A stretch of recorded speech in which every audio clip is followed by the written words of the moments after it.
I will call to order the Ottawa City Commission meeting for Wednesday, April 8th.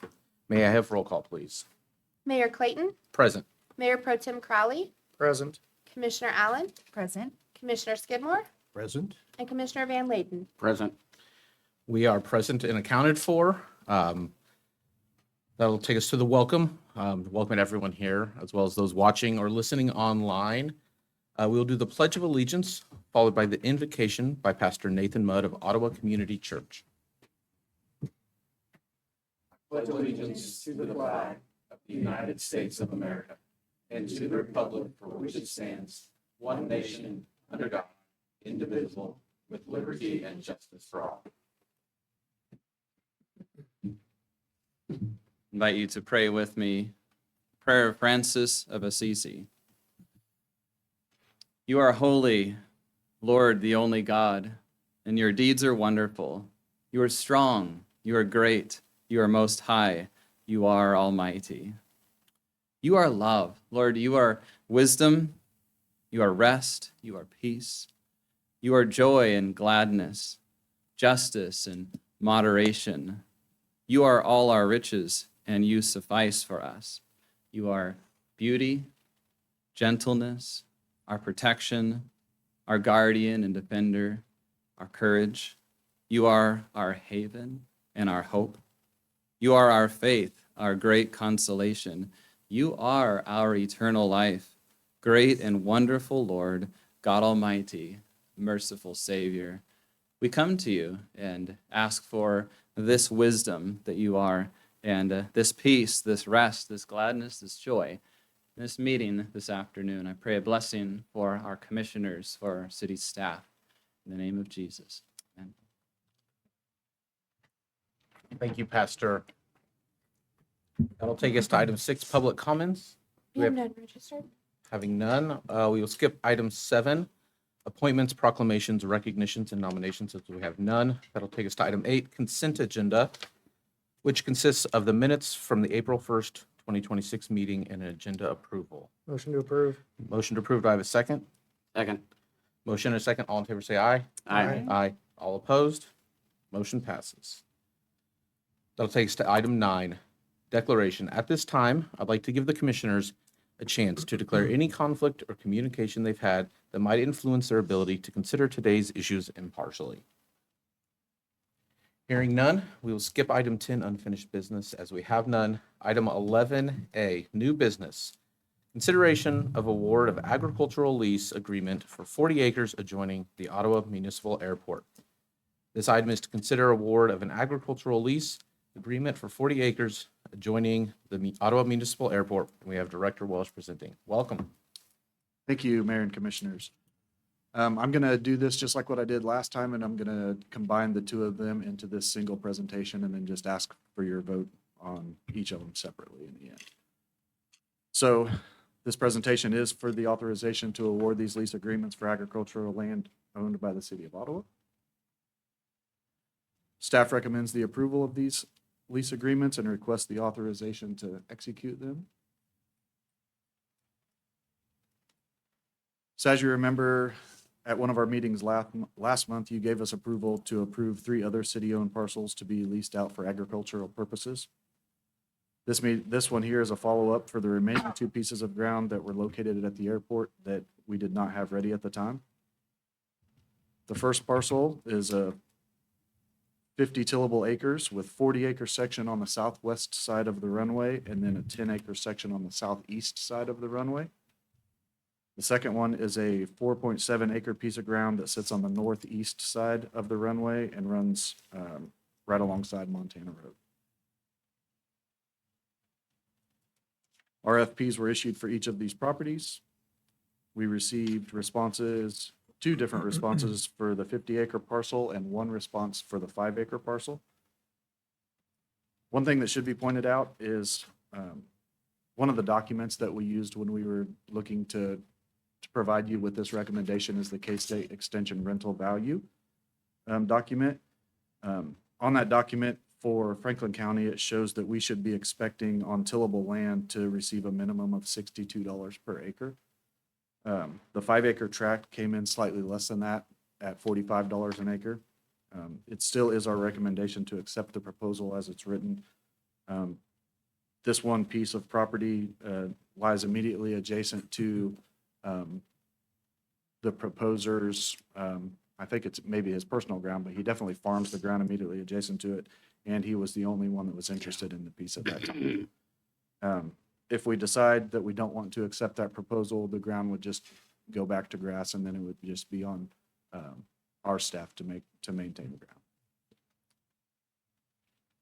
With that, our recommendation would be to approve the execution of these agreements, or we would have the option to, skip 2 more, postpone this to a further meeting if you need more information or for further discussion. And I will answer any questions you may have. No, Director Wilson, this is the first time we've leased this property. It is not. We've No. leased this before. We have leased both of these pieces before. DJ, just for clarification, a few slides back, you showed basically a 40-acre tract and a 10, combining for 50. Just making sure, because in the agenda we have it as 40. So the one lease is for 50, the other's for the 4.98. or Yeah, I think it was written in 40. I think it did, somewhere it said plus 10 or something. Yeah, it was written in as 40 because originally that was one of the things, that's part of the reason for the delay is we didn't realize that that other 10-acre tract was there. So that was part of the delay. But yeah, as you can see on the map here, I don't know how to use this fancy pointer. Oh, here we go. So you got your 40 here and then the 10-acre parcel. Here. Oh. So. Thank you.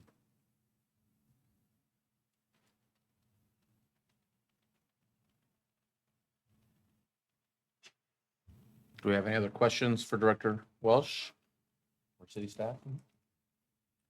Mr. Mayor, I'll make the motion. We approve item 11A for the high bid on each tract we're talking here today.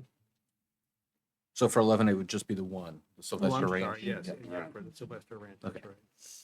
I'll second. Okay, we have a motion and a second. Any other discussion? May I have roll call, please? How do you vote, Commissioner Allen? Yes. Mayor Pro Tem Crowley? Yes. Commissioner Skidmore? Yes. Commissioner Van Layden? Yes. And Mayor Clayton? I vote yes. Motion passes. Thank you. So that will leave us with item 11B, which is the consideration of the award of the agricultural lease for 4.7 acres adjoining for the $211.50 a year.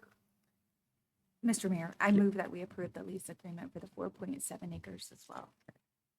We have a motion. Do we have a second? Second. Motion and a second. Any other discussion? Hey, Director Welsh, can you go back to the overhead there, view? Can we not do any more of that land? Because I mean, it's quite a bit of green space. Above the 40, well, I mean, around it. Well, the only piece that we'd be able to go would be in this area here.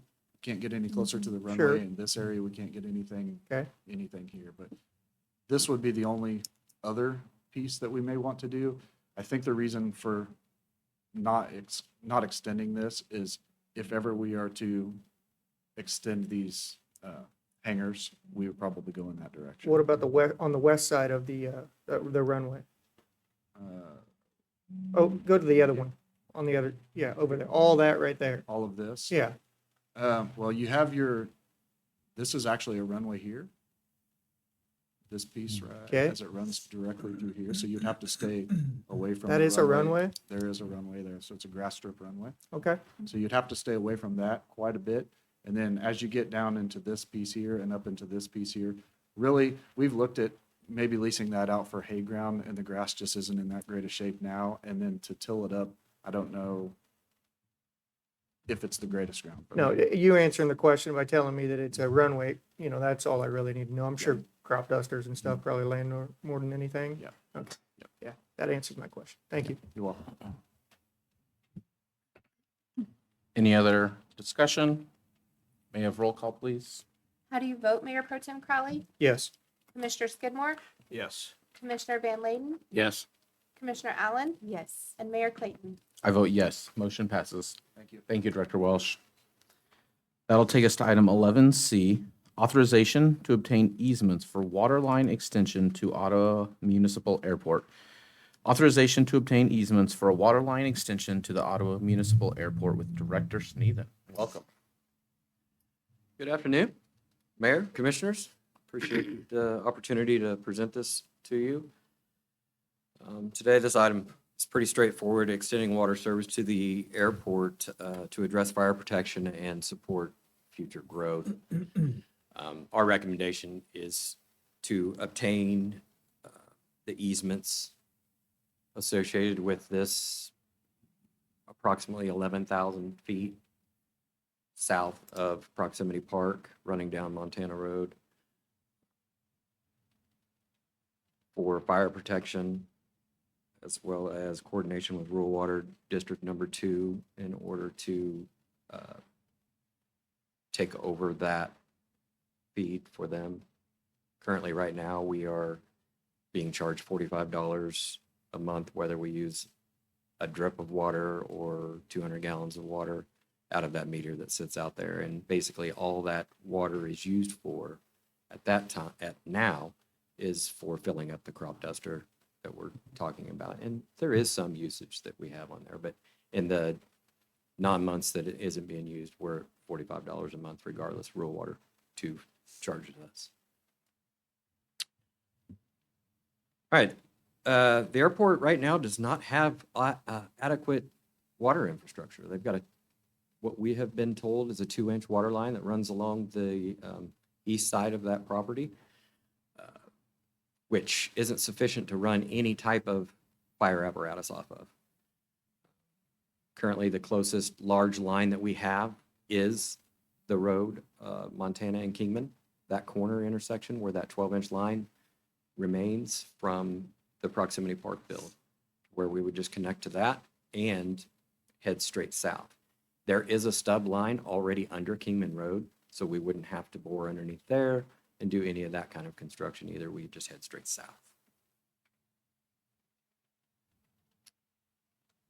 If you have any specific fire questions, Assistant Chief Bolzen's here to answer those.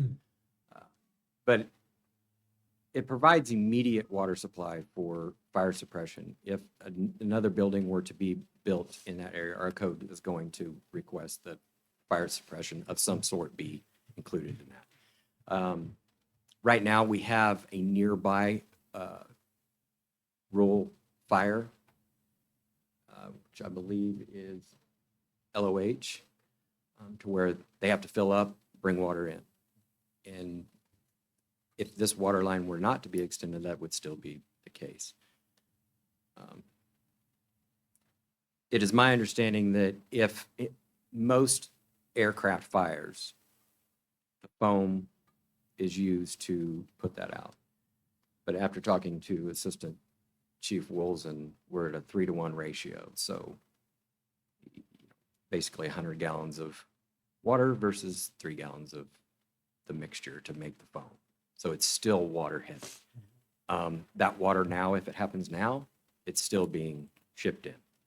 So response time, much quicker. Current lack of water limits development opportunities. I believe that there has been recent talk within the last few years of some development wanting to go around, whether it's to support the airport or support different avenues along with the aviation piece, and they weren't allowed. Well, I wouldn't say they weren't allowed. They went on a different direction because there wasn't adequate water. New hangar construction has been proposed at the airport. We do have that Dotson Aviation addition that is going to be part of that south parcel. So we would run the water line all the way to that south parcel line, which again, that's like 11,000 feet from the connection piece. It enables the additional hangar development, supports aviation-related commercial opportunities, and positions airport infrastructure for long-term growth. It also opens up the potential for development in that area. I'm not saying that it would be City of Ottawa development, but knowing that there is adequate water supply in the area will boost the advertisement of those parcels and/or pieces of land that surround the airport. Financial considerations. I'm not sure of the cost for obtaining easements. I think they're minimal at best. So basically, this consideration is for you to let us know that we can proceed with having the conversations with the county, with Rural Water 2. And then if so, if we do proceed with that, allowing us as a city staff to install that line. Justin Carey, our water distribution superintendent, is here. He stated it would take approximately 3 weeks to a month to install the line, that 11,000 feet, and that's including all fire hydrants and associated apparatuses with that. So financial considerations currently for this item, minimal, if any. And then legal considerations, all the easements would go through legal for approval. Coordination will be through Rural Water 2 because they currently serve that property. And review of any potential service considerations after that. And our recommendation is to obtain the necessary easements, coordinate with Rural 2, and have the conversations with Justin and his staff to install the line at the most feasible opportunity after obtaining the equipment and pieces of material. For that, I'll stand for any questions. Director Sneed, we currently sell our water to Rural Water District 2, is that right? We do. And we buy it back for, okay. Yeah. All right. But if we do this, we'll cancel that arrangement for purchasing water from them, I guess? For that location, For that, yeah. yes. Right. There is 1 meter at the far north end of the property at the drive that feeds that one building, that far north building. That, like I said, it's basically used like a bulk fill. All right. And then I'm curious on that too, how that would work. So what we're saying is we put a line in, and if somebody wanted to develop some property along that line, they tap into our line and not the Rural Water District line. Correct. Is that going to create any kind of friction with Rural Water because they make money doing that That's the themselves? conversation we would have up front with Rural Water 2. We would provide them probably an outline of what we anticipate, if anything, that would be going in. And then there could probably be some type of fee negotiated with Rural Water 2 for that fact. But Rural 2 would probably take advantage of the extra flow and the extra capacity for fire protection in that area. Thank you, Director Sneed. And on that, would this easement be enough to, if in time, I know we don't have sewer, are they on lagoon or septic, do you know, out at the airport? I assume I believe it's something, they have their own on-site? It would have to be probably septic of some Okay. sort. Would this easement be large enough to, in the future, allow through that easement if sewer needs to also be ran along with a water line, I'm kind of not along that sure. same area? Sewer's a lot different beast to tackle due to the gravity and the pumping needs of getting it to our proximity park location there off of Rock Creek. I'm not saying that it can't be done, but it's just a little bit harder Yeah. to tackle that sewer piece. I believe right now there's plans with that development that they're going to put in a septic system. I know that we've had construction conversations internally about that. So I'm assuming that's what both those buildings have currently. So, Okay. but fiber is an option to run along with that so we can get our city service out to the airport, which it currently is not. Awesome. Thank you. Director Sneeden, is there any liability that the city takes on for not having adequate water out there in case of, a fire that, they can't put out the fire and more airplanes get damaged? I do not know the answer to that question, Commissioner. You.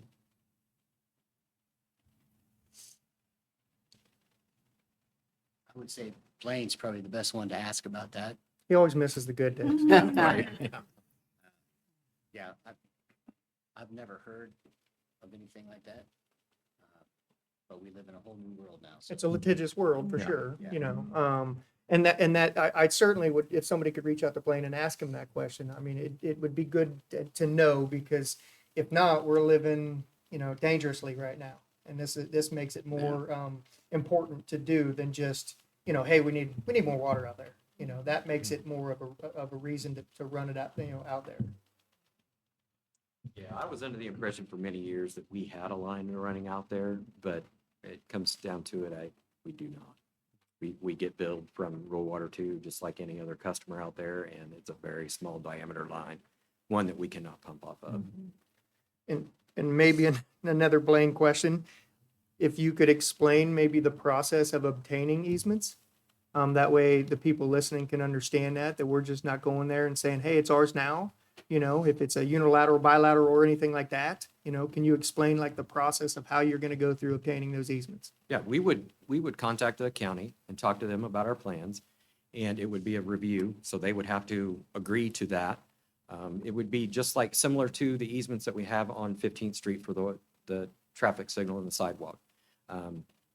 We don't just take over property and just run our lines wherever. We've got to have permission, and obtaining those easements, it's a legal document that states, hey, you have this X amount of space to run your utility through. And if the county says no, different beast. I believe so, yeah. Yeah. Another Blaine question. Darn it. Assistant Director Woolson, do you know right now, do they go back to the LOH firehouse to fill up? Like if they were fighting a fire, so I'm assuming that's, one more body that you need to be transporting water instead of actively fighting a fire, what that kind of looks like for them. Yes, we'd have to go someplace where there's a hydrant. And honestly, that's not us. That's going Yeah. to be mutual aid departments from in the county bringing in their tenders. So it could be back into town, wherever the closest hydrant, and we would just set up a water shuttle and just continually move trucks. Yeah, so a lot of, labor intensive and, Yeah. It's multiple not- hands-on. We will not be able to handle this by ourselves. Yeah. Thank Nor you. have the equipment to do it. Well, I would assume that having hydrants out there for homeowners on either side of Montana, it's gonna be a big asset if they can have fire trucks running hydrants off there, and it should help them with insurance too, on homes and stuff, shouldn't it? Wouldn't think it would hurt. Potentially. Yeah, so I mean, yeah.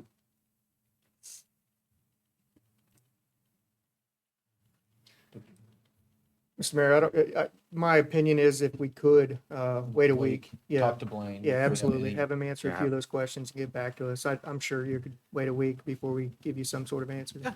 Absolutely. And could we get some estimated costs? I'd kind of like to see what that. what The cost water was. line and the fire hydrants are roughly around $400,000. With that being said, we have put in a funding request through Senator Moran's office, and we are hopeful to hear back sometime in September on that. And there's a certain amount of time that money has to be spent. So we're trying to get ahead of the process and look at it that way. Does that number include labor? Or is that just City material? staff Yeah, labor? city staff labor, is that just material? Just material. Okay.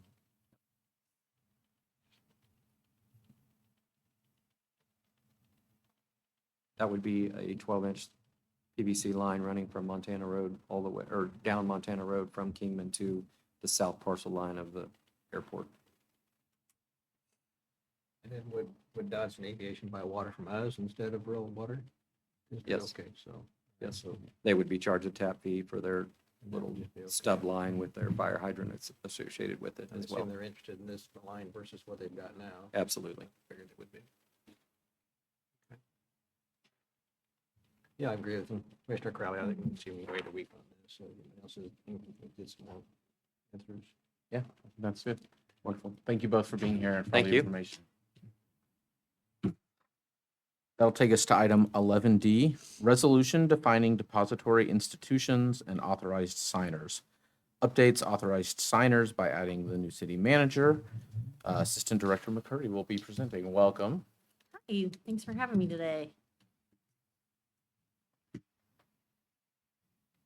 As the mayor read, this is me bringing before you a request for you to review and consider approval of a resolution defining our depository institutions for idle funds held for by the city of Ottawa.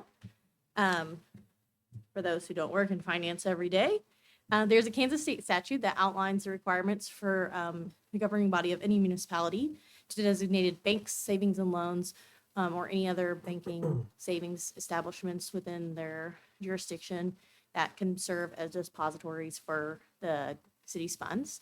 And then also defining the officers that have the right to use those funds for city functions. So the proposed resolution would repeal Resolution 2002-26, which was approved January 6th.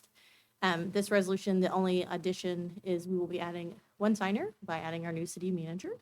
Not in my slide, but in case you are interested, the city currently holds accounts at Bank Midwest, Kansas State Bank, Goppert Bank, Oak Star Bank, and are in the process of opening an account at Patriots Bank. So we do utilize many of our local banking establishments for business. Financial considerations in here is the proposed resolution does outline that we do need 2 signers to do just about everything, including opening a deposit or checking account, endorsing checks or purchase orders, payments for money withdrawal or transfer of funds, borrowing money on behalf of the city, and also if we were to open a safety deposit box, we would need 2 signers. This resolution has been reviewed by legal and was found to be approved as form. And it is recommended that you consider this resolution this evening or refer to a following meeting. And this does align with our strategic alignment of stewardship of resources. And for that, I will stand for any questions. Thank you. And again, I know we just did this, as you said, in January, as we made some changes. So this is kind of just to clarify, it's just something that allows a new person in a position to sign on behalf of the city for some of these financial things. Yeah, I mean, it's just, we need legal documentation that outlines who's responsible to be signers on the accounts. And so this adds a factor to our list. And for those who haven't read the agenda packet, the list is the city manager, the finance director, the assistant finance director, our human resources director, and then our city attorney. Thank you for that. Do we have any other questions? I'll make a motion, we approve item 11D. We have a motion. Is there a second? I'll second. Motion and a second. Any other discussion? Will all in favor say aye? Aye. All opposed? Motion passes. Thank you. That'll take us to item 11E. Consider approval of amended resolution extending IRB sales tax exemption certificate for Premier Auto Phase 2 project. This item is to consider approval of a resolution amending resolution number 1965-24 to extend the expiration date for the Premier Auto Project Phase 2 IRB to allow additional time for project completion with Assistant Director McCurry. Yeah, we threw you a curveball. Yeah.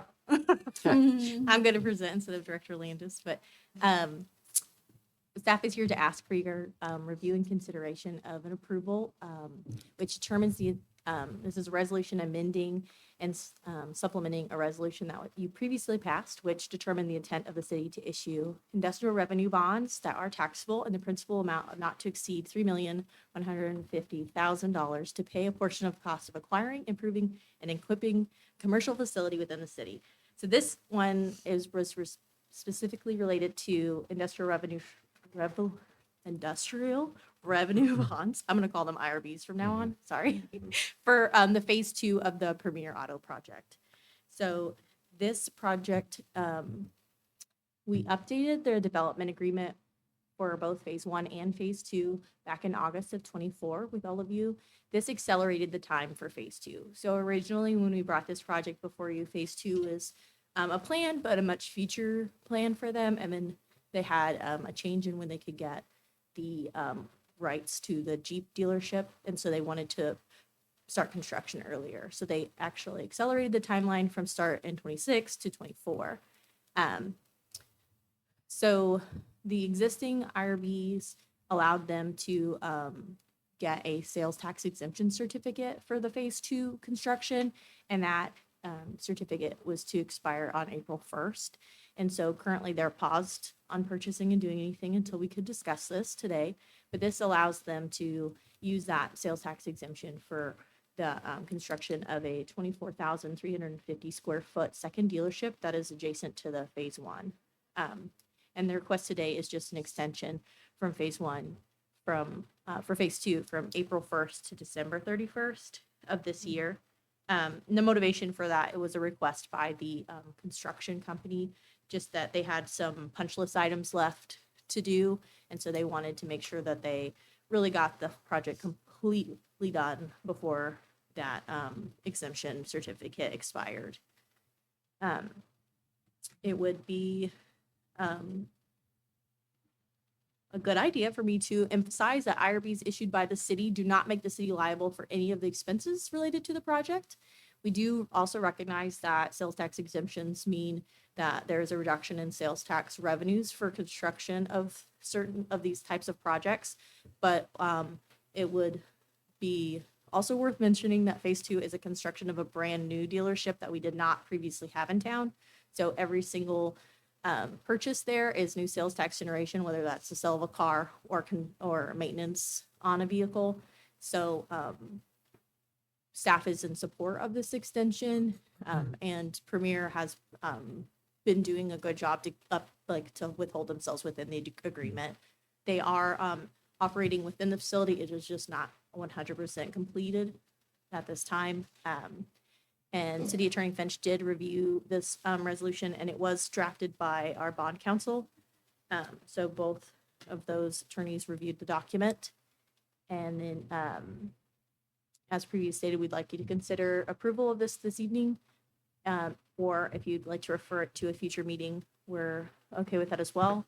And the strategic alignment on this particular topic on the agenda is economic development and business attraction, as this was a brand new dealership to our community. And for that, I'll stand for questions. Well, thank you, Assistant Director McCurdy. I think it's great as you talk back that in 2024, when they looked, they moved up almost 2 years. Yeah. Their plans, and you go out there now. We had a chamber coffee, it's probably been 2 months ago or so out there, and just how awesome it is. The number of service bays they have. They were talking through all the things that they're able to offer, and I think it's a great facility. And as you mentioned, will be a great benefit to the community, for years to come. So we were excited. I know I was excited. I'll say to see them, kind of jump at phase two, because sometimes phase twos are always difficult in projects, and so it was nice to see this one get pushed to sooner. I always like to stress to people listening or watching that this is not any liability on the city. This is strictly their money they're dealing with, so it's nothing on us.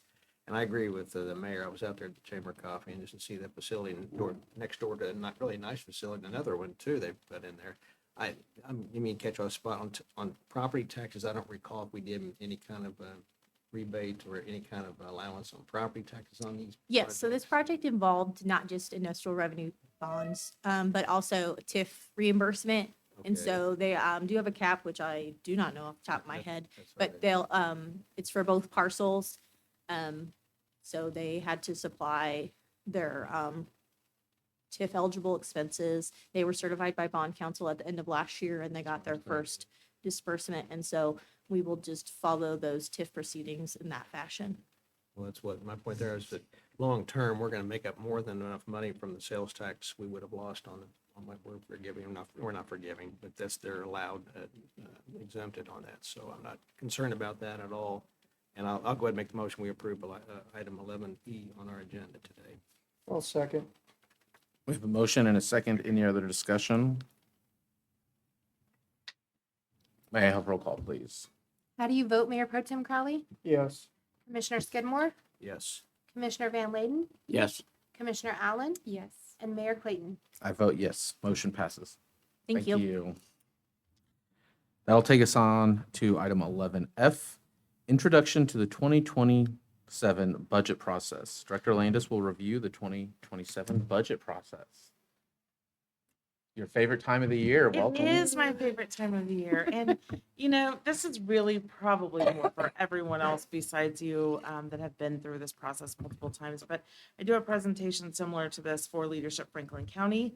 And I think it gives a little bit different picture of why we put together a budget and what goes into it, not necessarily the details of what you'll eventually be going through for our budget process. But mostly for those that are listening or for our residents that don't necessarily understand exactly what happens here. So, what is a budget? Why do we do a budget? Why do we put this together and what pieces go into it?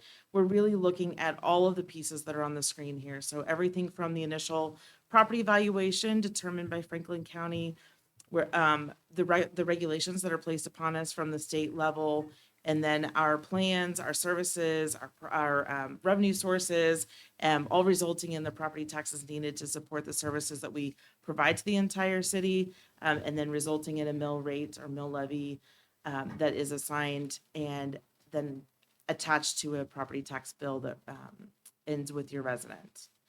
So speaking of regulations, we do have several regulations. A lot of this is not dictated by what we'd like to do, but instead what someone else tells us how we're going to put together a budget.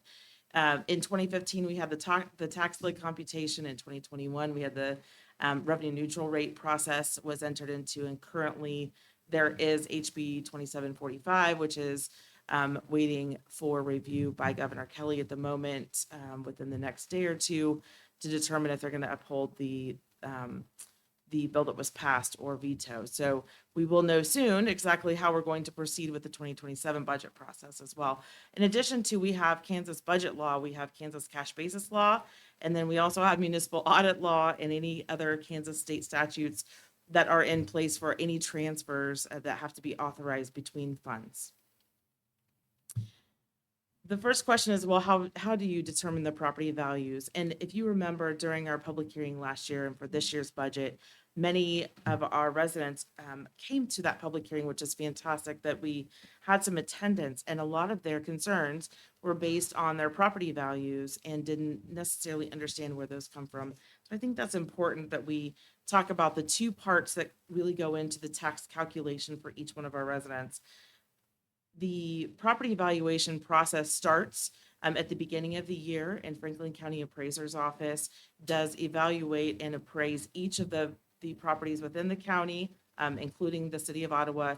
They have appraisal standards that are set by the state of Kansas that they have to follow. They mail valuation notices to each one of our residents in February of each year, and those residents or those property owners have the opportunity to appeal that valuation, and had to do that by March 30th of this year in order to get a meeting with them to review. The appraised value is directly tied to, it is one of the two pieces that eventually will become part of your property tax calculation in that bill that you'll receive towards the end of the year. The picture of the notice on the right is a portion of what that statement would have looked like that came in the mail.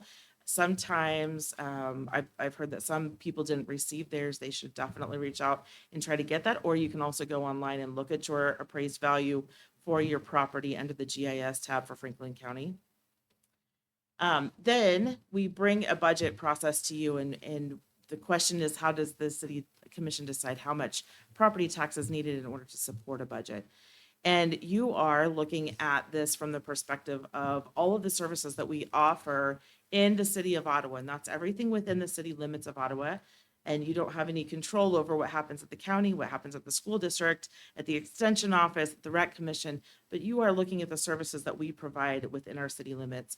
So everything from fire safety and services, law enforcement, street maintenance, parks, green spaces, cemeteries, golf courses, library, the municipal airport. We've got our utilities, and we are considering growth and development. We have the Ottawa Memorial Auditorium, and we've got all of the administration piece that goes along with it. And then, of course, our community service support, which is the next piece that will come to you next week. You're also considering, or we're considering before it comes to you, all of the plans that are in place, everything from the goals that you set at the top of the year to our 5-year capital improvement plan, our utility rate studies and infrastructure studies. We've got vehicle and equipment replacement plans, pavement management plans, parks master plans, comprehensive land use plans. All of those pieces are being considered when we're bringing in to you a budget to consider and putting together that need for across the community.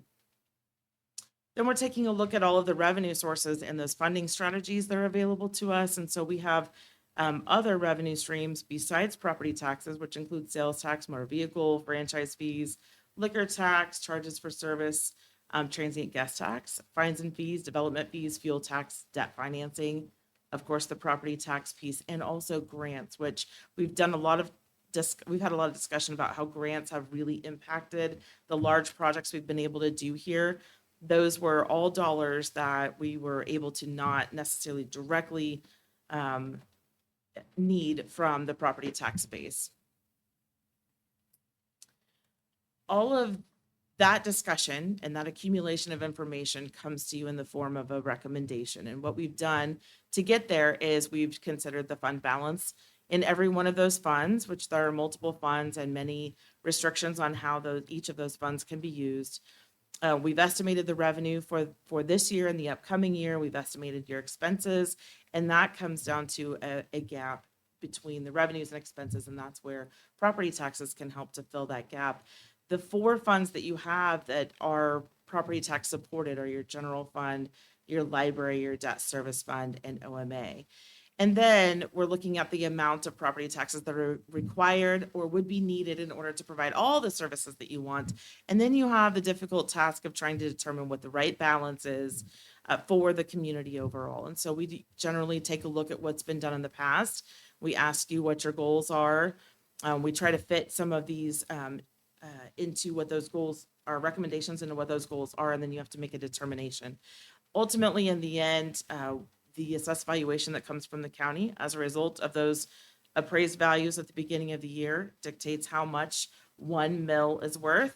And we assign that to the total amount of property taxes that are needed, and you end up with a mill rate. The graph on the right in yellow is just an illustration of what that total mill rate has been over time. And you can see that from 22 to 23, and then each year after, we have been effectively lowering the total mill rate across the community, across all of these taxing entities that are here, that are listed here. For our residents and our commercial property owners, their question is typically, well, how are our property taxes calculated overall? And this is a little bit of an illustration. I apologize, that's really small font. The property's appraised value that was assigned at the top of the year times 11.5% for residential properties or 25% for commercial properties equals your assessed value.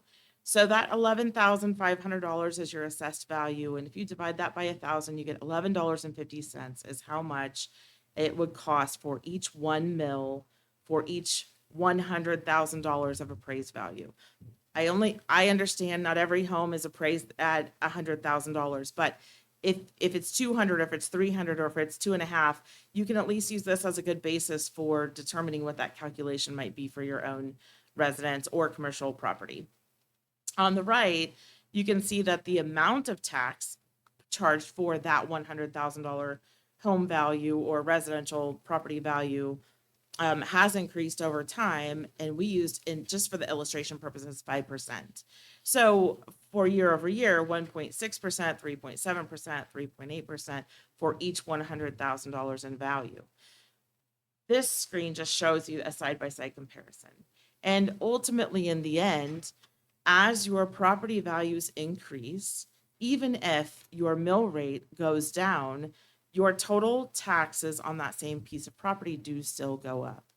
And so it really has, it's a 2-part calculation, and you as a governing body are really only in charge of one of those pieces and work really diligently to identify what's really needed in the community and determine how we get there. But ultimately, in the end, when a resident or business in Ottawa gets their tax bill, there's a lot of factors that play into that.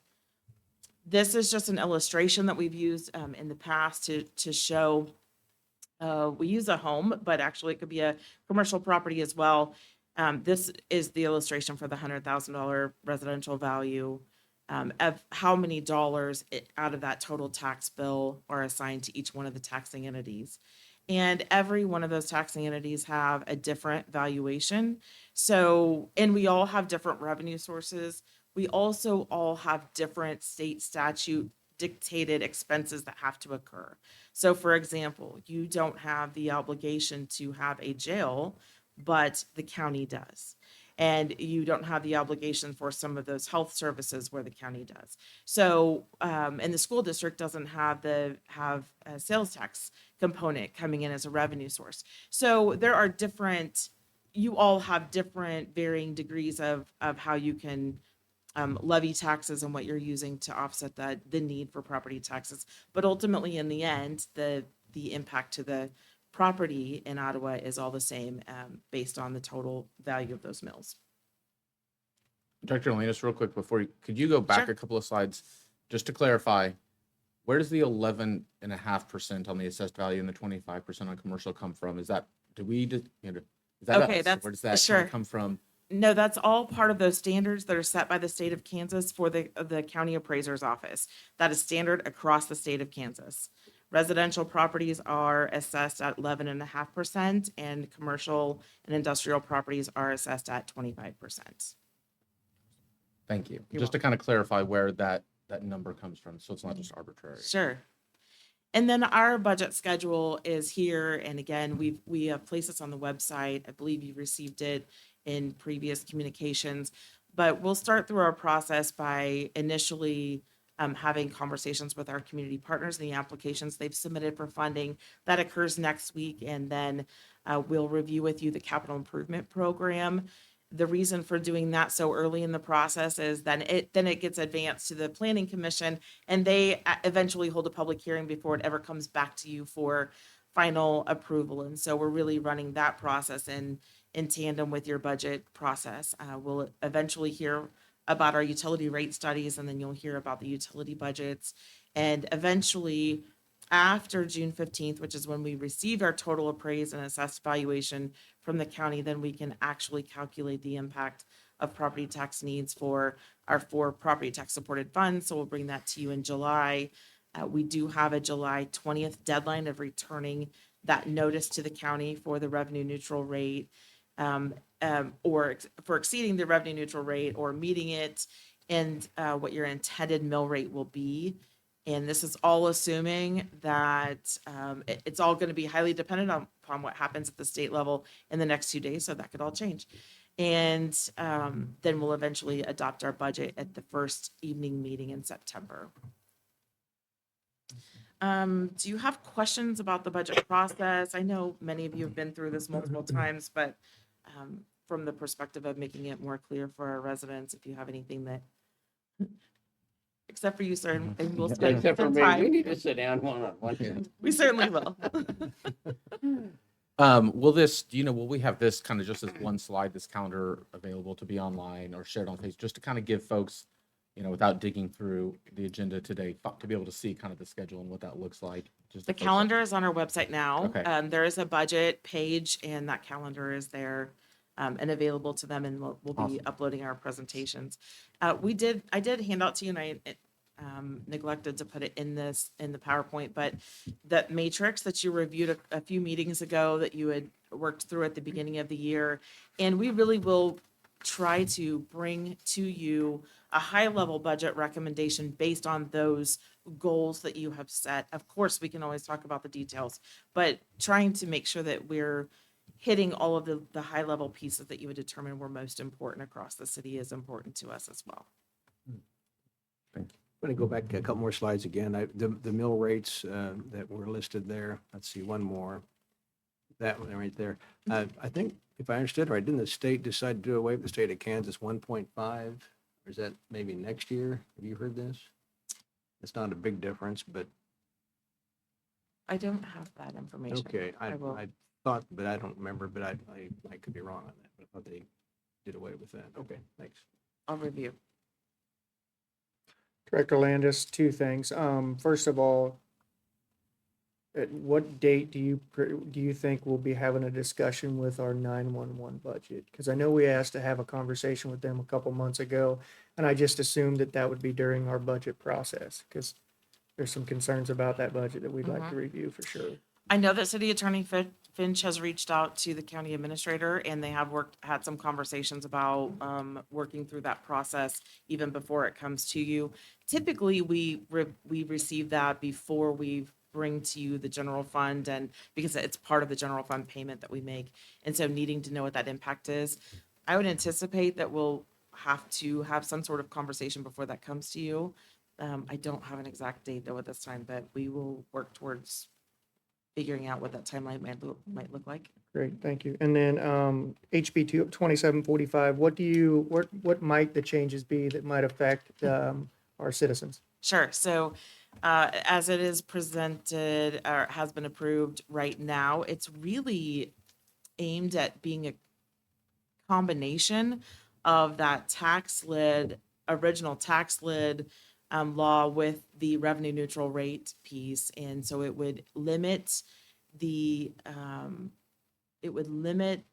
increase of property taxes on an average of a Midwest CPI calculation, or a maximum of 3% for your total property taxes. So if your property taxes for last year were X number of dollars, you could only go up to whatever that 3-year average was for that CPI, or a maximum of 3%. And then I believe also written into it is the opportunity that if you were to exceed that, that they could come back and that the residents would have an opportunity to bring back to the city an appeal, I guess, to come back and appeal the approval of that budget within a certain time period. Do I have that largely correct? Yes, I think that's correct, but breaking news, commissioners, I believe that was vetoed. So it That would, had to have just happened, so. so Okay, I well, don't know that's if that's fantastic. gonna then. pass or not, but, Melanie and I were talking about that a little bit last week, so. Yes, that is actually good news. So the bill itself and the intention of the bill itself is really intended to be able to limit the impact to the property taxpayers. And that was not necessarily the problem with the bill as it was originally approved. But if you recall, with the tax lid legislation back in 2015 all the way up to 21, the issue was that when you have debt that you are obligated to pay, and if you understand the general obligation debt itself it's backed in full faith and credit by the ability to levy property taxes and amount to pay the debt service. If you don't have that ability, then all of a sudden those geo debt really cannot be issued. And even if you have a special revenue form, you would have to guarantee those payments somehow. And so in the tax lid law in 2015, they had to come back and add some exemptions. Some, debt service payments were exempt from that CPI calculation, and so forth and so on. So I believe that probably will be something that you'll probably see again. It probably will come back and probably will have some exemptions built into it for those legal reasons. And then we'll potentially be facing something very similar again next year. Thank you. Any other questions? Thank you, Director Thank Langdon. you. We need to vote on the budget process? No, I mean, we have a motion Yeah. here. Do we I want to vote move no. forward with it? I Yeah. vote no. Well, that You and a makes my few job others. a lot easier. Good luck on it. Yeah, that'll take us to item 11G, a discussion of April 29th, 2026 study session with City Manager Motti. Welcome. Thank you, Honorable Mayor and Commissioners. So I do have a cleanup item before this. So actually, next Wednesday morning, Kansas City Area Development Council is having a board meeting, and they'd like us to be in attendance and just talk a little bit about what's going on in Ottawa.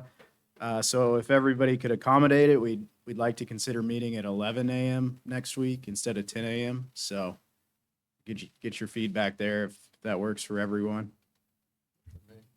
Yeah. Yep, I think, Yeah. yes. Awesome. So we'll meet at 11 a.m. next week. And then this is the discussion of the April 29th study session. So had 5 meetings this month, technically, with the study session, or rather 5 Wednesdays in the month. So you would have that study session the last Wednesday of the month. I don't know at this time that we have a ton of business for it. I'll be at the Kansas City Association of City Managers conference up in Lawrence on that date. And I know Commissioner Van Layden will also be on vacation. So we can go ahead and meet that day, or I don't know if we have a ton of business or if we'd rather have a little bit bigger study session next month, we can go whichever direction you want to go. So, Yeah, I say, I mean, I think for me, just for now, maybe keep it on just because over the next couple of weeks, instead of adding it the week before, if we leave it and then maybe, Cancel it look at not needing it and, as we get a little closer to that in case anything does pop up for anything budget related, or if there's any stuff you'd want to get in front of us. But I as well, if we don't think we have anything to discuss, would be fine canceling it if we do get to that. Is it easier for you guys for us to make that decision today to cancel it or keep it open and then we'll just? it doesn't matter to us at all. We were just kind of letting you know that be a few absences. You guys can go ahead and meet if you want to and talk about whatever you want to talk about within reason. Obviously, if we'd want Blaine there for certain conversations or you'd want me there, I certainly want to be there for some of the budget conversations because I'm learning with you on that. So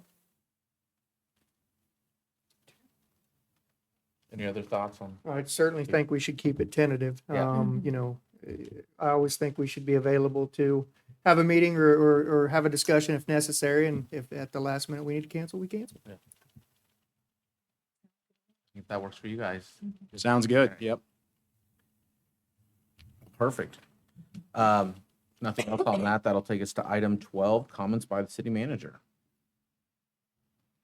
So operational highlights, utilities were able to address multiple water leaks throughout town in a coordinated effort involving water distribution, public works staff, electric distribution staff, warehouse staff, water plant staff, and then obviously the communications staff. So thanks to those crews for working hard, long hours this week and last week. Electric crews replaced damaged poles, responded to storm-related impacts, and supported ongoing maintenance. Can you address the water leaks a little bit more extensive, like what may be causing it, and just for residents to know? I was actually going to give Scott the floor Appreciate that. Thank you. pretty soon. So. I've had a few phone Yeah. calls and there's some stories going around, and I'd just rather address it and let the public know. Yeah, I will say the notification that was out yesterday was a little different than last week, so all related to the same incident, but. Sure, let's go now. All right. So, the emotions are kind of like the pressure in town, up and down, up and down. Last Thursday, we attempted to place our system in the pressure zone that is currently on the northeast section of town. So our northeast water tower, that is the big composite water tower out on I-35, sits at a different elevation than the other two at Dairy Queen and as you're heading out of town on 59. We attempted that because our new water tower in the southeast portion of our town, near Proximity Park, is also at that higher elevation on the overflow. We wanted to get ahead of any leaks or any issues that we may have. What we didn't anticipate is the number of leaks that we were going to have. Our engineering staff has been combing through all kinds of calculations and trying to find out what the possible solution is or what the problem was. What it boils down to when it gets to a certain point in the system from that pressure in that northeast tower, our lines aren't sustaining that pressure anymore. It's like it's bursting the bubble. There's a lot of different reasons to that. It could be stress on the pipe. It could be the age of the pipe, the condition of the pipe. All of our breaks that we've had have been on ductile iron pipe, and only one cast iron pipe has had a leak on it.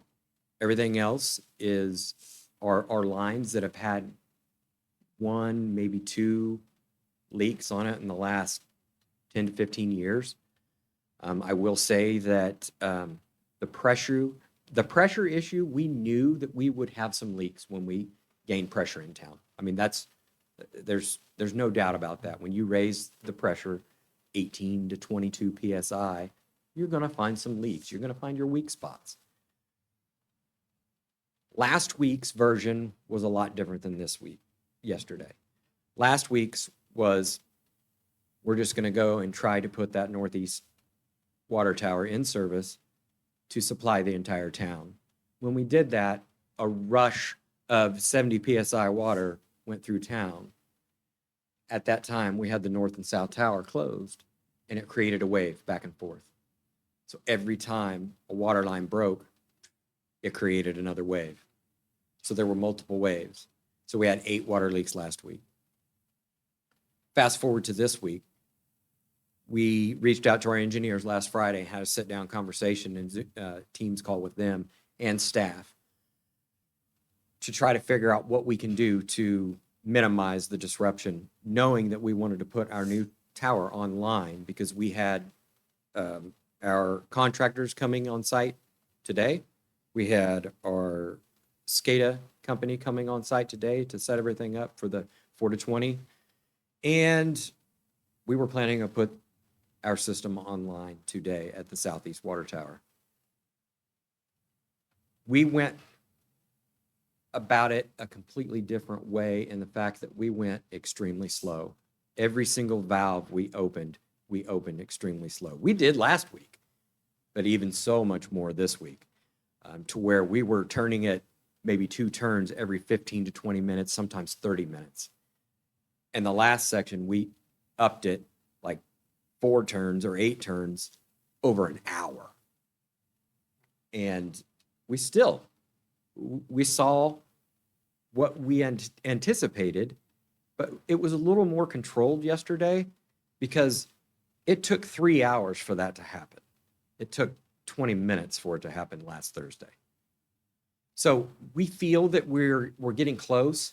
I have since sat down and drafted an email to our engineers asking them for additional resources to come in and maybe analyze our system a little bit better and to find out just where our issues are. And we have since sent them a mapping of every single water leak that we've had over the last week, what major lines they're on, whether on small lines, what type of line they are. One of them that was fixed today had a 55-inch hole blown out of it. So we were under the impression from the get-go that, 12 to 18, 22 PSI really isn't that much. But when you think about it, this system is used to that pressure that we have now for a lifetime, since the towers were installed in 1952. So they're not conditioned. We have to condition them better. And we started to do that yesterday by going as slow as possible. Yes, we did still have leaks. These were a lot easier to manage. They weren't convenient. They never are. But they were a lot more under our management. We could have shut the whole operation down and aborted after that first leak, but we wanted to see how the system would react. So we extended that time a little bit. And we ended up, Justin and his crew finished up last night around 10:30, which is about the same time they finished up last week. I can't say enough good things about the crews and this organization. Every single division in the utilities department and public works department had a hand in those leaks both weeks. Even so much the communication staff getting multiple reports late at night, updating the public. So many folks reached out, hey, do you need anything? Do you need an extra backhoe operator? Justin and his crew was fabulous. They took care of it. They triaged everything, especially yesterday. They started prioritizing and they got everything done back. No injuries. Everyone went home safe. So if you have any other questions, Justin is here for the purpose of answering any specific questions about the water line, but I'm happy to answer any as well. I'll just say thank you for that, Director. And then obviously, Justin, you, and as you mentioned, all the staff, I think, Friday night, it's Friday, it's a holiday weekend. And as people are heading home to be with their families, kids are out of school, you guys are still working till 10, 11 p.m. And so I just know we appreciate that, all the work you guys did. And like you said, it sometimes is a necessary evil as you are increasing the pressure in these lines that we don't know what leaks we may find, what that might look like. On that, do we have within like an AMI meter, is there any type of almost like a pressure relief valve. If that pressure does increase as it starts to hit people's meters or their homes, or how does that kind of look? As the pressure gets increased as it goes into people's homes. That's one thing that we addressed yesterday. We put out 2 suppression systems on different fire hydrants in town, and we've had pressure distribution issues in the past when we've had one of our water towers out of service for maintenance, to where we stuck the pressure suppression system on a fire hydrant at 7th Cedar. So what you'll see is a little spring looking like thing that's dripping water. What that's doing is it's creating an escape for that pressure issue. The pressure that we are going to see after these towers are online is far below any extreme. You're talking Kansas City, their pressure is 120 PSI at places. I mean, it's high. We're talking 70 here at a peak. We're not busting out the seams of 80 and 90 and 100 PSI. That's what made our engineer feel that we were going to be okay with our water lines. Other than that, and to address the fire alarms that have gone off at the schools, yesterday's fire alarms were due to the high pressure. The day before was because of the wave. It came and went. It moved back and forth across that sensor, and it set that alarm off. Yesterday, it was because we went above that setting on their dial to where they're setting maybe 60 PSI.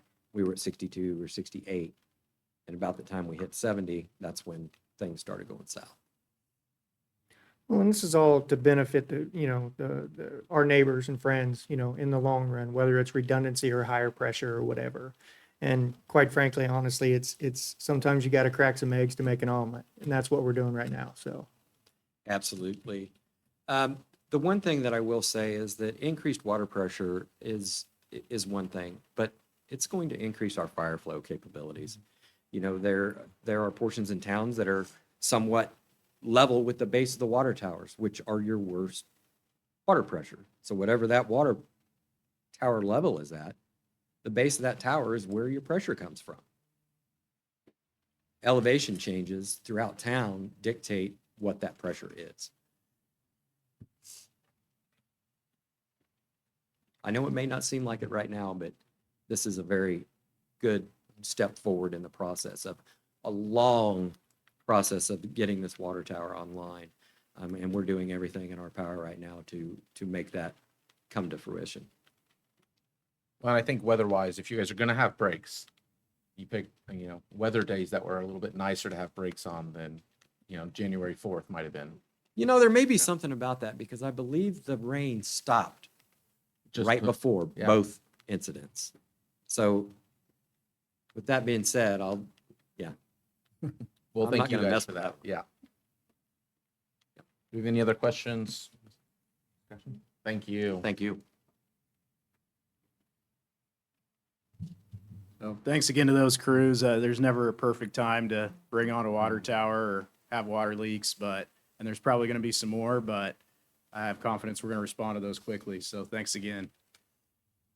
Still have some open positions. Community Development Director, open until May 1st. Police Officer position is going to be open until filled. And then we're looking for a seasonal grounds worker for the Parks Department. Going to close on May 1st. A couple upcoming events. Thursday, April 16th is Music Bingo at the Ottawa Memorial Auditorium at 7 p.m. Saturday, April 18th, we have legislative coffee at the Ottawa Municipal Courtroom at 10 a.m. And then on Sunday, April 26th, of course, we have the Ottawa Main Street Piccadilly at the Lincoln Event Space. That'll be from 11 a.m. to 2 p.m. So then I have some tentative items for April 15th, proclamation recognizing Arbor Day, 2027 budget, review of community partner applications, tree trimming bid, tree removal bid, bid and award contract for environmental assessment, some reappointments to city boards and commissions, and then an update on summer events by the Chamber of Commerce. That's all I had tonight. Awesome. Thank you. Does anyone have any questions? think we're good. Thank you. Appreciate it. Thank you to staff and everything for all of your guys' update as well. That'll take us to item 13, comments by the governing body. We'll start with Commissioner Van Leeten. No, I don't really have much other, just to reiterate how great the city crews did. Everybody working together, getting that water taken care of just as quick as they did. I was pretty impressed. I can't believe it got all taken care of that quick, but great job, Justin. Commissioner Allen, I agree with that. I can't see anything better, so no other comment.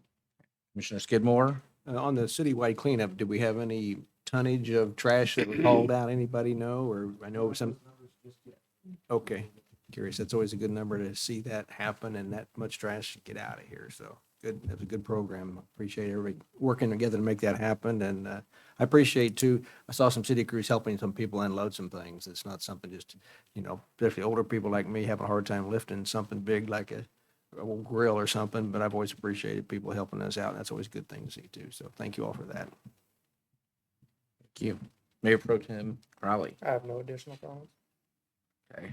Yeah, only comment would be, again, just thank you to you and your staff and all of those folks involved. They don't get to be here and get the roses.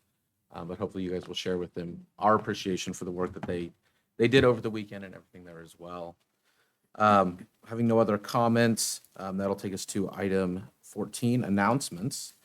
April 15th, 2026, City Commission meeting will be at City Hall at 11 a.m. instead of the originally scheduled 10 a.m. April 22nd Commission meeting will be at 4 p.m. here at City Hall. And April 29th study session is still scheduled for 4 p.m. here at City Hall. Hearing nothing else to come before the commission, we will adjourn.